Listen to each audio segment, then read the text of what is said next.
اما قدر علم کی معلوم میشه، کی برای آدم واضح میشه؟ زمانی که از این دنیا بروه. الى جنت الله زوف الشهید و حی الشهید باحلى نشید. تا وقتی که موجود است آدم قدرش نمیفهمه. علما یادتان باشه روح جامعه است، حیات جامعه وابستگی به علما داره. تا وقتی که علمای ربانی، علمایی که از دو مصدر وحی بری تو فتوا میده، بیان و تقریرش از دو مصدر وحی است، کتاب الله و سنت رسول الله، اینطور علما موجود باشه امت گمراه نمیشه، امت فریب دشمن نمیخوره، امت گاهی هم دوستی را با کفار قطعا نمیکنه، تاویلات نمیکنه، آن چیزی که حق است بیان میکنه. اینطور علما خیلی کم پیدا میشه در طول تاریخ. كمثل العبيد أخي صانع المجدها قد ربحت أهنيك يا فخرنا. الله غریقی رحمت کنه، مغفرت و رضامندی خدا از امام اهل سنه احمد ابن حنبل رحمت الله علیه. الله اعلان رضامندیش از او کنه. الله اکبر. مخلوق جمع است. احمد ابن حنبل آورده شده، برش میگه که اقرار بکو که قرآن مخلوق است. نعوذ بالله. یک نفر نشسته است، کلگی انتظار داره احمد ابن حنبل چی میکنه. امروز ما محض تهدید میشیم، نعوذ بالله ایمان بی ایمانی خود اعلان میکنیم. یک نفر برش آمد به احمد ابن حنبل رحمه الله میگه فرق است بین اکرای عوام اکرای عالم. خب گوشت نواز کنی، باز بعد از اون موقف علما را بشناسی که عالم کی را میگه، عالم کی هست. برش میگه که احمد جانت در خطر است، رسوا میشی، مصیبت برات میرسه، خیر است.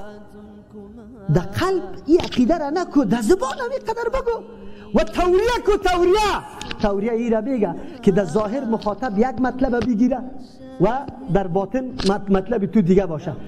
ابو بکر رضی الله عنه امرای رسول الله روان است. دمو شبی که هجرت میکنن نفر در دمی روی آمد از ابو بکر رضی الله عنه میشناسه، رسول الله نمیشناسه. میگه من هذا الرجل، این شخص کی است؟ ابو بکر رضی الله عنه ایران شد.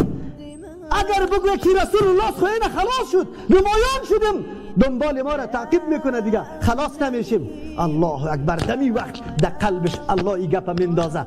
رجل یهدی السبیل، شخصی است که برای من راه را نشان میده. او آدم فکر کرد که راه بلد است. او ابو بکر رضی الله عنه مقصدش بود این شخصی است که من راه دین نشان داده، راه حق نشان داده. این توریه میگه.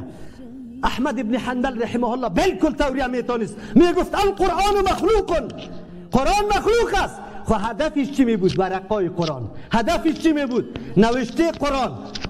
لیکن احمد ابن حنبل امام اهل سنت میگه بری آدم، این مردم هم میبینی که قلم و کتابچه و کاغذ همراهش است، میبینم عالمه، خبرداری اگر این گفت گفتم این کل مخلوق تباه کردم به عقیده غلط. الله اکبر. گفت نه میگم قرآن کلام الله است، غیر مخلوق است. عالم باید بدانه موقف خدا. گپی تو سبب گمراهی مخلوق میشه، ولو که برای رخصت است، همین رخصت است جیقتی پای. حالی دیگه عزیمت اختیار کن، عزیمت اختیار کن، به خاطر که سبب گمراهی مخلوق. بعضی کسا والا شما سختی ها را میبینین، این بندی شدین. شما اگه بندای خوبی الله میبودین چرا بندی شدین؟ چرا مردم شما را بد میگن؟ آیت قرآن برای ما چی میگن؟ سوره عنکبوت آیت 2 و 3 است. الف لام میم. احسب الناس، آیا گمان میکنه مردم ان یترکوا، این که ترک شوند، ان یقولوا آمنا، ای که بگن ما ایمان آوردیم، و هم لا یفتنون، در حالی که اونا امتحان و آزمایش نشن، فتنه ها و سختی ها سر از اینا نبین. الله متعال میگه ولقد فتن الذین من قبلهم، یقینا که ما امتحان کردیم کسایی که قبل از اینا بودن. چرا یا الله امتحان میکنی؟ چرا این سختی ها را سر بنده هایت میاری؟ فلیعلمن الله، تا که معلوم کند الله متعال. الله عالم الغیب است، از قلب کلگی با خبر است، لکن بر مردم معلوم کنه. کی معلوم کنه؟ الذین صدقوا، کسایی که راست میگن. ولیعلمن الکاذبین، و معلوم بکنه مردمای دروغگو را. که این نفر به خاطر ازی که در سختی ها مبتلا نشه، درس قرآن نمیته، درس حدیث نمیته، عقیده را بیان نمیکنه، حق بیان نمیکنه، به خاطر ازی که در کجا باشه؟ سر کلمه لا اله الا الله تجارت میکنه. حالا هر کس میگه دیگه صاحب من مسلمان هستم و من دیندار هستم و من فلانی هستم و شما یا تو هستین و چطور هستین و چنان هستین. من صاحب تابال یک 35 تا تخلص خو بر ما دادن، لکن در روز قیامت انشاءالله تعالی معلوم میشه که کی حقیقتا بلا اله الا الله یقین داره، باور داره، و کی لا اله الا الله را میفروشه و سر ازو تجارت میکنه. کی به خاطر لا اله الا الله شبا سختی ها را تیر میکنه، و کی به خاطر لا اله الا الله در موترهای لکس، در بلدنگ های لکس زندگی میکنه. و کل ما در روز قیامت استاد میشیم و او تو نشه که بگوی و امتاز الیوم ایها المجرمون، ای مجرما، از زیر بیرق لا اله الا الله، از زیر لوای محمد رسول الله صلی الله علیه و سلم بیرون شوین. امام ابو حنیفه رحمت الله علیه یک شو میگه تا به صبح گریه میکرد و میره خانده میرفت که و امتاز الیوم ایها المجرمون، نشه که ما در جمله ازی حساب شویم، نشه که دیگه مجرم نباشه.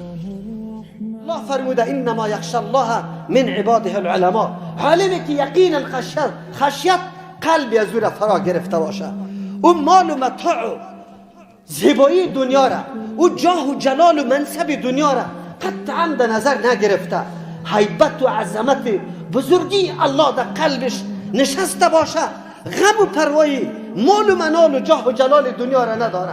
فقط این فکر میکنه که در روز قیامت و پیش الله متعال در مقابل این علمی که برای من نصیب شده و این علم کتاب الله برای من نصیب شده چی جواب داشته باشم. هرگاه امت میبینه در پرتگاه دلالت و گمراهی، شرک و بدعت دست به گریبان است، چه قسم این تصور میکنه که روز قیامت الله متعال از من سوال بکنه که امت به چشم سر میدیدی، چرا ترجیح داده بودی 4 روز زندگی آرام و راحت خدا؟ و از او عالم گپ میزنم که او در اول مرحله و میدان نفس خدا در پیش مردمای مشرک و مبتدی نعوذ بالله در پیش او مردم پیش میکنه که تا سینهش مرمیدوز شود، تا که او کشته شود، تهدیدها را متحمل میشه، شکنجه ها را متحمل میشه، لیکن مبارزه خدا او طرف نمیکنه. اما الله متعال در طول تاریخ مبارزینه، مردمایی که یقینا حق پرست است، مردمایی که از جان خود تیر میشن، مردمایی که دین از همه چیز کده مقدم میشماره، رضای الله را مقدم میشماره، همونطور مردم الله پیدا میکنه. در طول تاریخی تو نگوی که یک نفر وفات میکنه شاید کسی دیگری پیدا نشود. الله اینطور شاگردایش پیدا بکنه از همون علمای سابقه که از وا کده یک قدم پیشتر خدمت کنه، یک قدم پیشتر قربانی بده. ای بالکل الله دین خود حفاظت میکنه و همچو علما و مجددین دین حتما پیدا کرده نیست. او جوان تو دنبال علمای حقانی و ربانی برو، کسی که 10 سال 20 سال عمر خدا فقط در مطالعه تفسیر و کتاب الله تیر کرده، تو دنبال از او برو. در 2 روز 2 عبارت یاد کردنت تو مستحق فتوا و تکفیری کسی نیستی. نکو خدا خراب نکو، جامعه را خراب نکو، یک منهج بزرگ لکه‌دار نساز، یک منهج که واقعا از دین نمایندگی میکنه، توسط اعمال و توسط گفتارهای زشت و نادرست تو او بدنام میشه. اما قدر علم کی معلوم میشه، کی برای آدم واضح میشه؟ زمانی که از این دنیا بروه. تا وقتی که موجود است آدم قدرش نمیفهمه. علما یادتان باشه روح جامعه است، حیات جامعه وابستگی به علما داره. تا وقتی که علمای ربانی، علمایی که از دو مصدر وحی برای تو فتوا میده. بیان و تقریرش از دو مصدر وحی است، کتاب الله و سنت رسول الله. اینطور علما موجود باشه امت گمراه نمیشه، امت فریب دشمن نمیخوره، امت گاهی هم دوستی را با کفار قطعا نمیکنه، تاویلات نمیکنه، آن چیزی که حق است بیان میکنه. اینطور علما خیلی کم پیدا میشه در طول تاریخ و یا یک طایفه کوچک می باشه. خب الحمدلله که زمانه و تاریخ از پیشش خالی نیست. الله متعال حتما کسی را پیدا میکنه که همین قسم خدمت دین بکنه. از همون خاطر است که رسول الله صلی الله علیه و سلم میفرما ان العالم لا يستغفر له من في السماوات و من في الارض. الله اکبر.